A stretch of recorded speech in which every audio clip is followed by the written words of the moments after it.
Yo, YouTube, man, it's your boy AuDii'sCRICKET International, man. Welcome back to the channel. But if you're new to the channel, make sure you're going to like, comment, and subscribe. Turn the post notifications on to all so that you get every single notification. Today, we're going to be reacting to the entire history of the Ashes, man. I've been loving the hell out of cricket. And I'm hoping that you're having a good day or a great night wherever you're watching this from. And if you made it this far, man, make sure you're going to comment wherever you're watching this from. And also, if you have any more recommendations when it comes down to sports, cricket, whoever is watching this video, man, if you watch any type of sports, tell me. Drop it down in the comment section. Just like how the way y'all did cricket, the AFL, rugby, anything, bro. Just let me know, man. And if y'all have any more cricket videos, please, like I said before, drop it down in the comment section down below. So without further ado, man, let's go and get straight into the video, baby. Let's see the entire history of the Ashes. The Ashes stands as one of the most iconic rivalries in all of sport. England committed Harold Larwood, fast and accurate, to deliberately attack the batsman's body rather than the stumps. A contest so gripping, it brings a T20-like atmosphere to Test match cricket. And thinking about it takes me back to memories of when I was a kid, around the Christmas, New Year period, waking up at 6 in the morning, hopping out of bed, and sitting with Dad on the couch, watching the Ashes. Damn, they got people running on the field. Now that's cool, bro. Listen, I didn't even know that y'all had chance. Like, I be reacting to European football, which is like / soccer. You know what I'm saying? And bro, I didn't know that y'all have chance. If y'all have any chance videos, please drop it down in the comment section, bro. I love sports and their atmospheres, bro. It's something about that atmosphere. Like, if I were to go to a cricket game, I know the atmosphere is gonna be ballistic. I know it's gonna be absurd. You know what I'm saying? And exciting. That's what I love. And the passion that y'all have when it come down to cricket, I love that, bro. You know what I'm saying? Like, y'all be in my comments. Like, I'll be seeing your comments, and I'm about to start replying more. I just been busy. But, bro, I love how the way y'all have so much passion when it come down to this. I seen somebody say, like, they look at cricket as a religion, and that's cool, bro. You know what I'm saying? It's one of the greatest spectacles in all of cricket, and I thought it would be fascinating to revisit its origins and how it came to be the spectacle we know and love. The seeds of the Ashes were planted in 1877, when the first ever Test match was played between England and Australia at the Melbourne Cricket Ground. In 2027, there's going to be a once-off historic Test match played between Australia and England to mark the 150-year anniversary. Now, back in the late 1800s, the very concept of Test cricket was still new, and few could have imagined that this initial meeting would lay the foundation for a rivalry that would come to define the game. Damn, so hold on, wait, so it's a rivalry that goes all the way back. So how many people do y'all think is going to be at the 2027, the next one, bro? Like the Ashes, like how many people do y'all think is going to be there? In those early years, cricket tours were long and arduous, requiring weeks at sea, and matches were often played more as exhibitions than structured series. Yet the competitive spirit was already evident. The Australians, led by Charles Bannerman, shocked England by winning that very first test, setting the tone for a contest that will always carry undertones of empire, pride, and redemption. Still, the Ashes as a distinct concept did not come about until the fateful English summer of 1882, when at the Oval, the Australian team captained by Bill Murdoch defeated England by 7 runs in a match that stunned the home crowd. England, accustomed to dominating its colonies in both politics and sport, found itself humiliated on home soil. Well, there was a gloom in English cricket, in English sport, an obituary. It was a supposed mythical obituary for English cricket. The Sporting Times responded with its famous mock obituary that declared the body of English cricket would be cremated and the Ashes taken to Australia. And so the Ashes was well and truly born. In the early days of international cricket, tours between England and Australia were epic. Week-long voyages undertaken entirely that's a big-ass boat by sea. All players would have been professional amateurs and would have actually had to work day jobs to support their cricketing careers. They also would have had to leave loved ones behind and undertake dangerous voyages, just for the privilege of playing fast bowlers on uncovered pitches with virtually zero protection. England committed Harold Larwood, fast and accurate, to deliberately attack the batsman's body rather than the stumps. A far cry from the comforts modern cricketers are afforded. Players would spend the roughly 6-week journey reading, playing cards, or doing light exercises on deck while enduring seasickness and cramped cabins. Damn, so they was like willing to risk everything to go ahead and. But see, that's what I was saying earlier. Like the passion that y'all have for y'all favorite sport is fire. You know what I'm saying? Like, bro, I'm not gonna lie. I wouldn't say I'm necessarily new to the passion because like passion definitely runs deep inside the United States of America. But like y'all passion, I feel like it's a little bit different. I love like how the way that's why I said like the atmosphere, bro. Like you can hear the chants, like you can hear all type of shit when you go to like games outside of the United States of America. And I be seeing it on the video, even though I'm not there, I see it. You know what I'm saying? And so that I always applaud y'all for that, bro. You know what I'm saying? Keep going with that shit, bro. Like I feel like it's when you're a player on the field, bro, and like you hear your fans, the atmosphere going crazy, going ballistic. Bro, you want to play better, so keep doing that shit, bro, for real. Upon I love arrival, that. they faced exhausting itineraries, lasting several months. They played between 20 and 30 tour matches against local sides on rough, improvised pitches, Damn, with look how only many one or people two that is. games later being recognized as official test matches. The facilities were primitive, the equipment was heavy, and the climate was harsh. But the tours were treated as grand cultural occasions, complete with massive civic receptions for players everywhere they went, and with huge crowds packing out Damn. local grounds for virtually every match. 30,000 people and many 30,000! Oh my! Nah, I ain't gonna lie to you. The 2027 one is gonna be crazy. What? throughout the world. This game called cricket. What is its magic? The magic it must surely be that makes men sit and watch and dream of past occasions. By the early 20th century, the Ashes had become entrenched as cricket's ultimate prize. The series was extended to 5 matches, alternating between England and Australia every 2 years, and the Wow. players who contested them became national icons. In the earliest period of the Ashes, from the 1880s through the turn of the 20th century, England largely held the upper hand, reflecting its status as the birthplace of cricket and both the organisational centre of the sport. The first few series after the famous 1882 match swung both ways, but by the early 1890s, England's deeper pool of players and more structured domestic system gave it an advantage. But it wasn't too long before Australia quickly began asserting themselves as genuine rivals, particularly through the brilliance of players like Fred the Demon Spofforth and later Victor Trumper. And by the end of the 1890s, Australia had become the stronger side, winning the 1897-98 and 1899 series convincingly, and signaling Back to that the back. balance of power was shifting. So, okay, I got a question then. Since this, okay, so this is all about England and Australia. So, when it come down to India's test match, like the international games, does India, like, do y'all have like a rivalry? I wouldn't say, well, not y'all, but like, well, yeah, does India have like a rivalry for as another country? Because, you know, like I said, I do mainly European football on my other channel. You know what I'm saying? Like, it's so many rivalries that go down, but there's certain countries that don't necessarily have a rivalry, but it's just like, it's still competition at the end of the day. So, like, do y'all have like a rivalry that's ongoing to this day right now in India? The early 1900s. And also, my fault.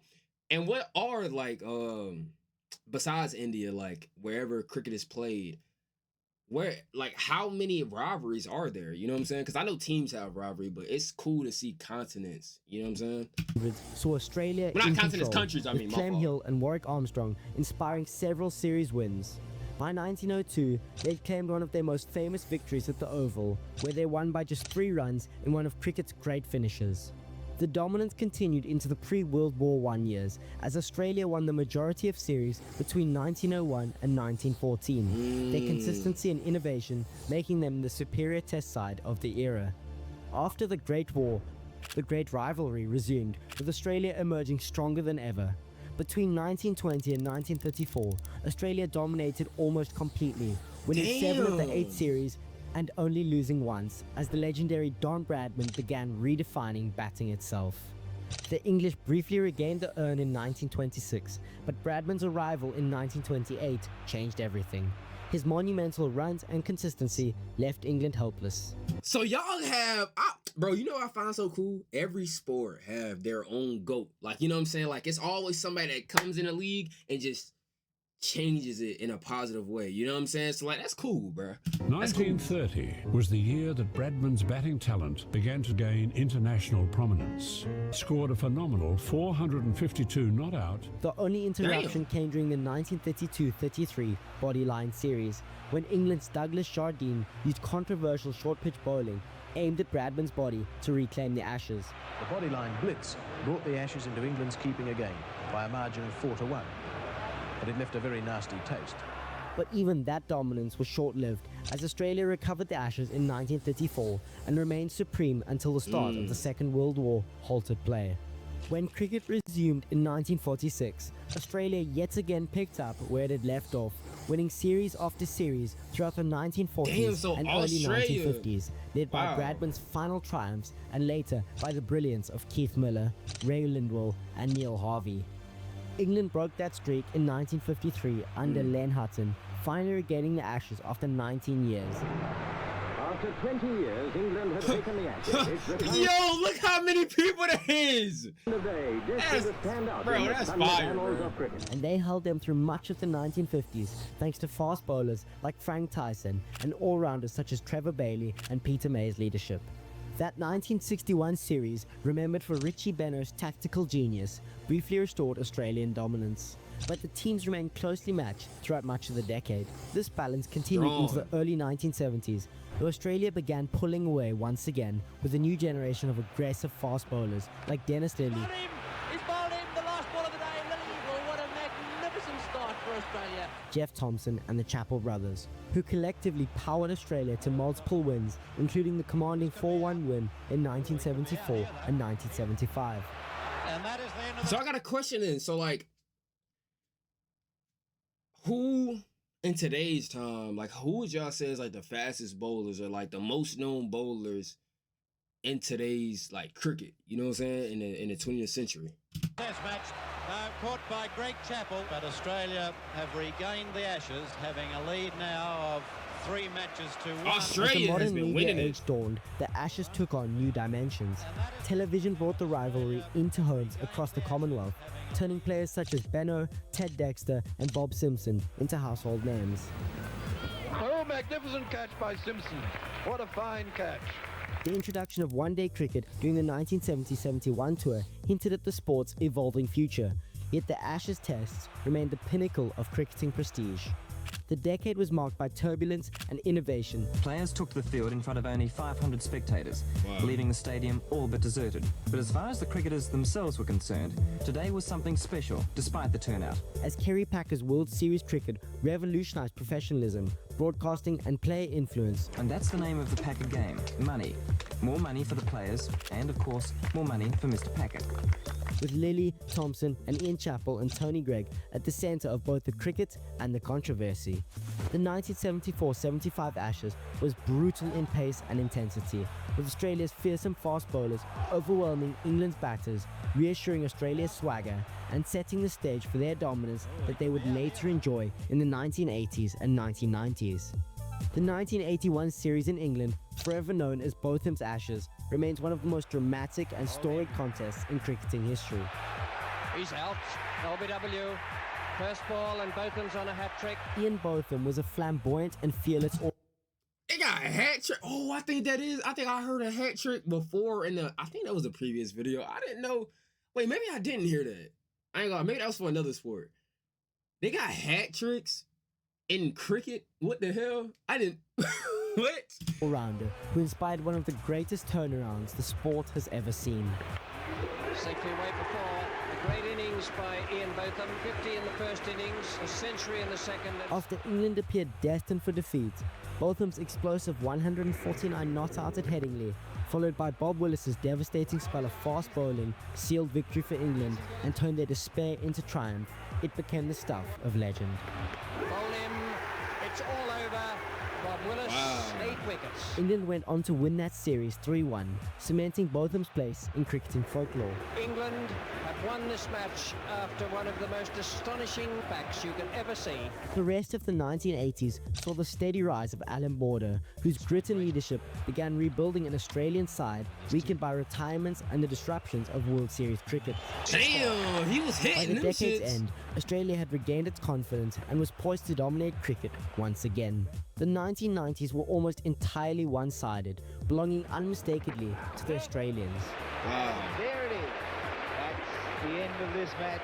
The death of the match and the winning of the series 3-0. Under the leadership of Mark and later Steve Waugh, and with a golden generation of players, including Shane Warne, Glenn McGrath and Ricky Ponting, and the Waugh brothers themselves, Australia became virtually unbeatable. Then in 1993, the Ashes produced one of the most recognisable and iconic moments in sporting history, with Shane Warne's ball of the century. And he's done it. He started off with the most beautiful delivery. Gary has absolutely no idea what has happened to it. He still doesn't know. I'm not joking when I say that ball pitched about 2 feet outside leg, turned sideways, oh my gosh, and with his that very was first actually what the fuck? That was a curve. Hold on, I didn't ball realize pitched that about at first. 2 feet outside leg. What the turned fuck? sideways, and with his Nah! very first ball in Ashes cricket, he bowled out one of the best players of spin in the world, Mike Gatting, by taking the top of his off stump. Well, that has turned about 2.5 feet. Gatting can't believe his eyes. What a start for Shane Warne. It redefined spin bowling, signalling a Spin new bowling. era of Australian brilliance.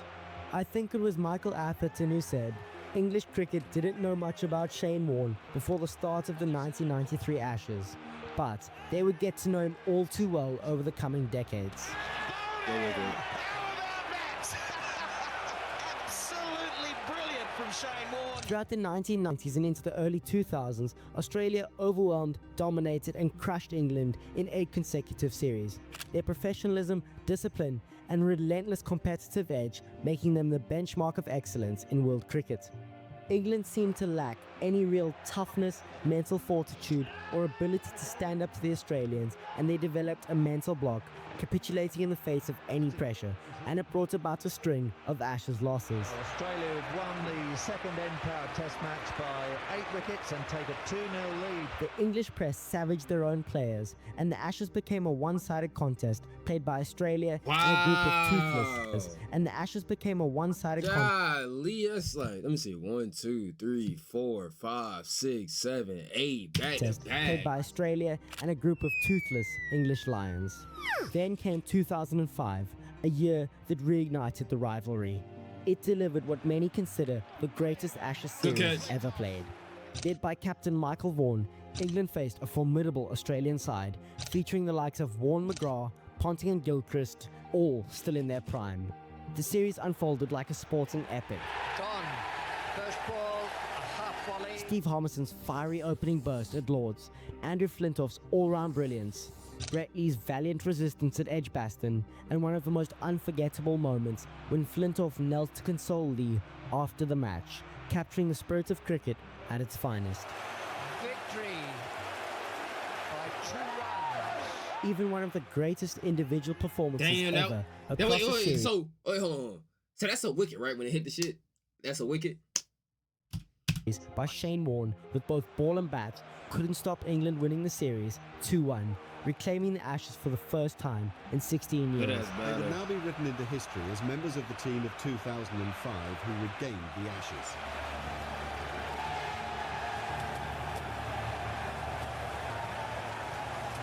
Sparking nationwide celebrations and reigniting the passion for Test cricket. Wait, so I didn't realize it was that small because I seen that earlier, but I thought it was like I don't know, like I didn't know that was actually like the championship. I thought that shit was like a championship, well, a championship trophy.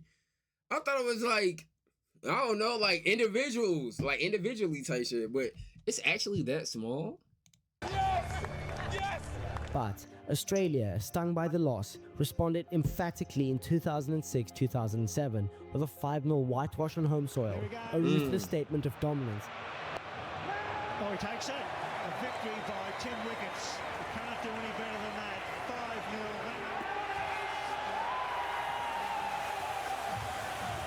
5-0. But also marked the emotional farewells of legends like Warne, McGrath and Langer. The following decade saw the pendulum swing back and forth in a gripping cycle of triumph and revenge. England claimed a historic 3-1 victory in the 2010-11 series in Australia, their first Ashes win down under in 24 years. A win driven by Alistair Cook's prolific run scoring and Jimmy Anderson's mastery of swing. Damn, that was nasty. In Australia, and finally England beat Australia on their home. Yet the Australians soon reasserted control, crushing England 5-0 in the 2013-14 series behind Mitchell Johnson's ferocious pace and intimidation. Knocks him over with pace, real pace. The pendulum continued to swing, the English competitive at home and ready for the fight, only to head to the land down under and return after a drubbing with their tails between their legs. In 2015, the English responded with a 3-2 home victory. Bowled in, dragged on, 599 days. That was a good bowl though. I ain't gonna lie. Merchants and Ben Stokes' explosive all-round brilliance. Australia dominated again in 2006. Wait, is it going on right now? Or about to be? Say that 2023 was a drawn. 2020, it's every 2 years. It must have already fucking happened. 2018, but the 2019 series produced another Headingley miracle, with Stokes' astonishing unbeaten 135 that snatched the victory from the jaws of defeat. Yes! One of, if not the greatest Test match innings ever played. And etched his name in history alongside Botham's. The series ended 2-2, allowing Australia to retain the urn, and they continued their dominance with a 4-0 win in 2021-22. In 2023, the sides fought out another thrilling 2-2 draw, with Australia once more holding on to the Ashes. Across all three eras, one truth has remained constant. While players and tactics change, the spectacle of the Ashes remains as gripping as ever. Oh man, Australia really been doing it. The Ashes, remains as gripping as ever. It is impossible to talk about the Ashes without acknowledging the characters that have defined it. From W.G. Grace to Don Bradman, from Len Hutton to Shane Warne, from Ian Botham to Ben Stokes, the series has been a stage for greatness. Each generation brings its own flavor. Bradman's statistical supremacy made him a myth. Botham's charisma made him a legend, and Warne's presence and genius made him immortal. Until that very moment. Nasty ass curve right there. Even those who played supporting roles like Flintoff, Langer, Cook, McGrath, Ponting, Broad, and Root contributed threads to the tapestry. The rivalry has never been purely about hostility. It's also been about respect. When Andrew Flintoff reached down to comfort Brett Lee in 2005, when Bradman was applauded off by English crowds in 1948. See the Don Bradman testimonial match, a farewell century about the great man. And similarly with Shane Warne in 2005. Thank you, says Warne. Thank you, says the crowd. It reminded the world that beneath the fierce competition lies a mutual respect. Today, the Ashes continues to thrive as the premier centerpiece of the cricketing calendar, standing taller than anything else and reminding us that Test cricket is still the pinnacle of the game. That is fire, though, man. With the 2025-26 Ashes approaching, it brings with it more intriguing narrative. Wait, November 21st? What is it? Damn! Oh, I got 2 more days! December 4th through the 8th, December... Yo, this is perfect timing! Oh my God! England, it's been 15 years since they last won down under. Will this woeful record persist? Will it be the series to define the tenure of Stokes, McCullum and Bazball? After all, a drawn series to India at home and losing another Ashes series would have to constitute failure, you'd imagine. Can Joe Root finally score a Test 100 in Australia? Can Steve Smith regain his form and roll back the years to the 2019 version of himself? If you're interested in all this and more Ashes related content, then stay tuned to this channel in the coming weeks. Wow. Oh my gosh. Well, listen, bro, this was a good video. If you watched it with your boy Audi, man, make sure you're gonna like, comment, and subscribe, bro. I'ma see if I can catch at least the last 2 days of the Test 1, because I see they got multiple tests. So I literally want to see this live. I ain't gonna lie to you. Like, I would love to see it. But if you enjoyed this video, man, you know what I'm saying? I hope y'all boys enjoyed it. You know what I'm saying? I enjoyed it. You know what I mean? I was listening. You know what I'm saying? You feel me? That's why I probably wasn't talking too much. I was actually like, well, I mean, I ain't lie. I do be yapping, but like, I was trying to get, you know what I'm saying, the gist of the Ashes. But yeah, though, yeah, I will see y'all in the next video, man. I'm out of here. And yeah, I'll see y'all soon. Bye.